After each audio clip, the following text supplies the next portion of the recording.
মাগুরায় হুজুরের খাবার আনতে দেরি হওয়ায় মাদ্রাসা ছাত্রের গরম খুন্তির ছ্যাঁকা। মহসিন মোল্লা, মাগুরা প্রতিনিধি। মাগুরার শ্রীপুরে মাদ্রাসায় সুপারের খাবার আনতে দেরি হওয়ায় জুনায়েদ হোসেন নামে এক শিক্ষার্থীকে গরম খুন্তির ছ্যাঁকা দিয়ে নির্যাতনের অভিযোগ উঠেছে। নির্যাতনের শিকার ওই শিক্ষার্থী মাগুরা শহরের আদর্শ পাড়ার ভাড়া বাড়ির বাসিন্দা সুজন মিয়ার ছেলে।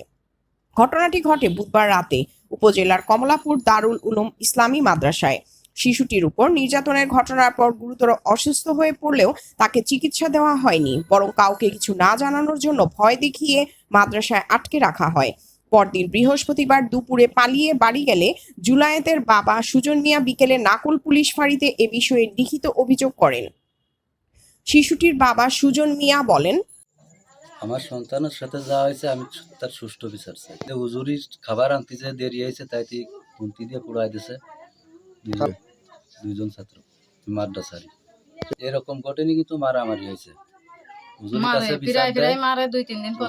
বিচার দিলি যাকের নামে বিচার দেয় ওরাই আবার মারে, হুজুরি কিছু কয় না। মনিও সেই জায়গা জানাই চলে আসিনি। আমি এই জায়গা হুজুরি মাদ্রাসা যার তার কাছে গেছিলাম, তার বাড়ি গেটে তালা মারা ছিল, আর দেখা করতে পারিনি, তাড়াতাড়ি চলে গেছিলাম মাদ্রাসায়। যাই ওই জায়গাতে হুজুরির সাথে কথা বলে ছেলেরে নিয়ে আসতেছিলাম। এবার বাজারের থেকে লোকজনে তাই ওই ফাড়িতি জাতি বললো, সেনতে দারোগার কাছে বললাম, তারা গেছিল সাথে।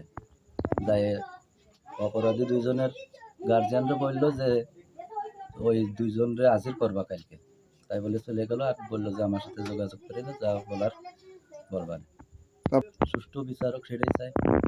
শিশু জুনায়েদ বলে, খাবার আনতে দেরি হয়েছে। বাসায় যাওয়ার পরে রাত 10:30টার দিক বালিশ চাপা দিয়ে খুন্তি গরম করে চাইতেছে দুইজন ছাত্র। অলিদ সেজান, একটার বাড়ি গাছিয়ারা আর একজনের বাড়ি বরালদা।